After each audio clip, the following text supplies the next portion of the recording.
Jai Mother. Charanam Sharanam Ramambike, Charanam Sharanam Trayambage. At the feet of Divine Mother Sree Rama Devi by Mrs. T.N.K Nair, the Divine Ministry audio book, Part-7C. Remember that your real nature is bliss, Satchidananda.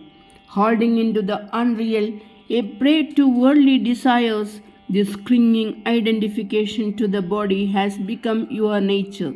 As long as passions, emotive fancies, and attachments dominate the mind, you are enslaved to the mind and the senses.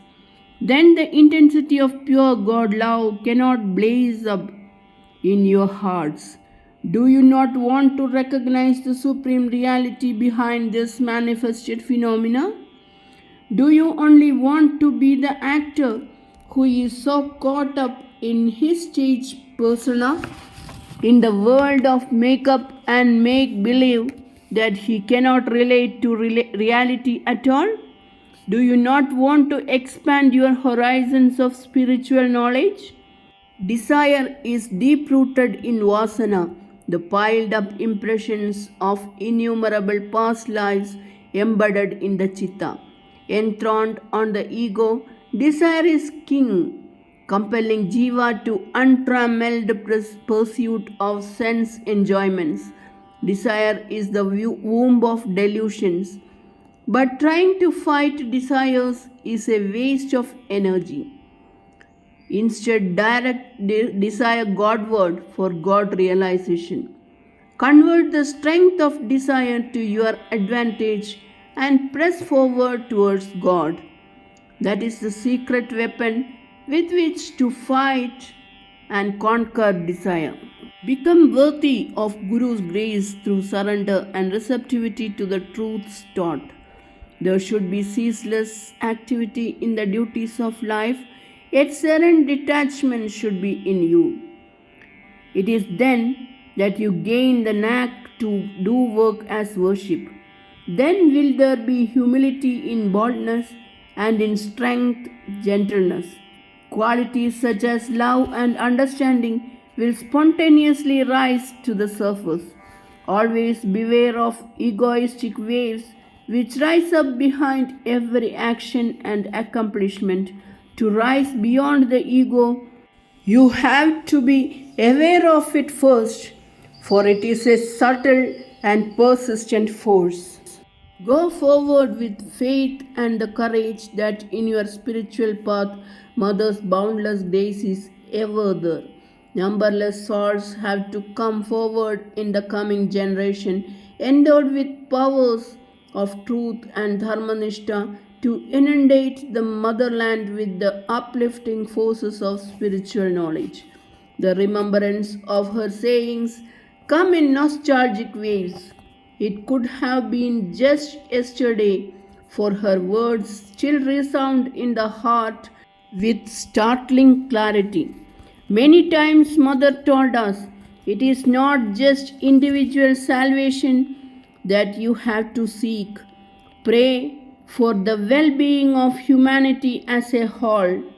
Mother then smiled and added, within that simple statement lies a paradox. Only one who has risen in spirituality can truly pray selflessly for the upliftment of fellow men.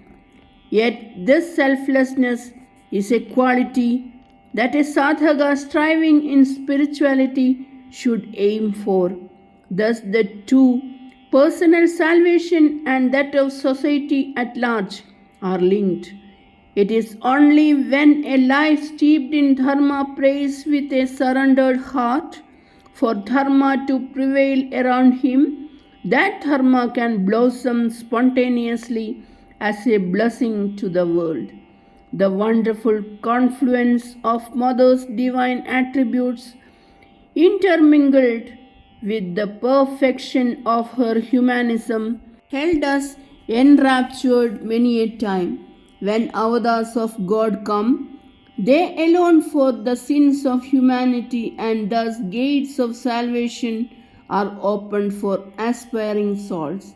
Bhakti is the boon they grant to those who are blessed to sit at their feet.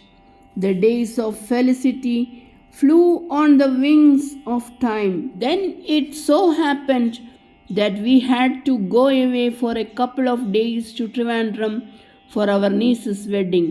This proved to be a blessing to T.K Nair, Secretary of Trivandrum Mandali, to come to Kanyakumari and to serve Mother with the other inmates of the house. His devotion to Mother knew no bounds, and this God-given opportunity came to him where Mother lavished on him words of guidance and grace, for each child was dear to her, and her one concern always was the upliftment of each soul. On 4th December 1956, a bhajan and discourse session was arranged at the Gandhi Mandir. The day before, many members of the Trivandrum Mandali arrived for a 3-day stay. Soon after their arrival, on the 3rd itself, Mother talked to them sitting on the seashore. Mother was in a mood, a combination force and compassion. In her talk, she condensed the essence of Vedanta, making the subtle truths practicable in Grihastha Dharma. In the compelling urge to uplift, how generous Mother was with her words and time. What immense patience she had for the frailties of the devotees, understanding the complexities of their worldly life. Her voice of love and blessing filled our hearts with peace. It was a scene beyond compare. Twilight lengthening along the shores and Mother's figure silhouetted against the pearly skies. For some time, we all sat silent in meditation, savoring the tranquility without and the tranquility within us. We were conscious only of the divine teacher. In everyone present there flashed the realization that they were listening to the greatest teachings of spirituality reduced to the simplest, most understandable levels. Spontaneously, there arose the prayer, "May we be worthy of this grace. May we imbibe that which we hear." Truly, prayers unsurpassed in love and surrender were offered that day at the lotus feet. It was the evening of the bhajan. The landscape and the rolling seas were set ablaze with the setting sun, a red orb slowly dipping into the sea. The news had spread of Mother's visit, and there was a huge gathering at the Gandhi Mandir. The group from Trivandrum had started the bhajan when Mother arrived. Raghupati Raghava Raja Ram, the favorite song of Mahatma Ji, was being sung with intense devotion and fervor, and Mother joined in the singing. Her deep mellow voice swelled in ecstasy. Mother was soon absorbed in samadhi. The silent vibrations entered many hearts. The reality and glory of God chased away the doubts of even the unbeliever.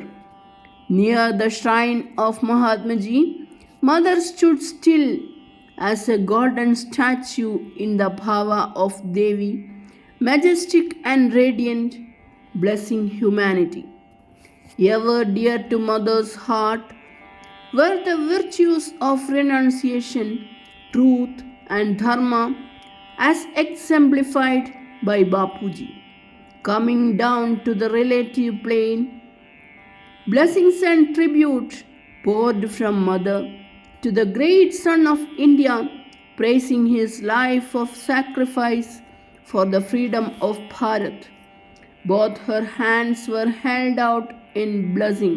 The feeling arose in me that her visit There was preordained that this sacred venue was chosen so that the Almighty power might manifest for the resurrection of the motherland for which Mahatmaji had staked his noble life. Mother spoke too of the future resurgence in Bharat of the ideals of truth and moral order. Gems of Vedantic wisdom came in a torrential flow. As always, Mother's words revealed a new slant on truths one had heard and took for granted. She spoke of living God oriented lives, of service, of sacrifice for humanity. These were not to be done as dreary chores, she said, but done joyously as a reaffirmation of the purpose of life and living.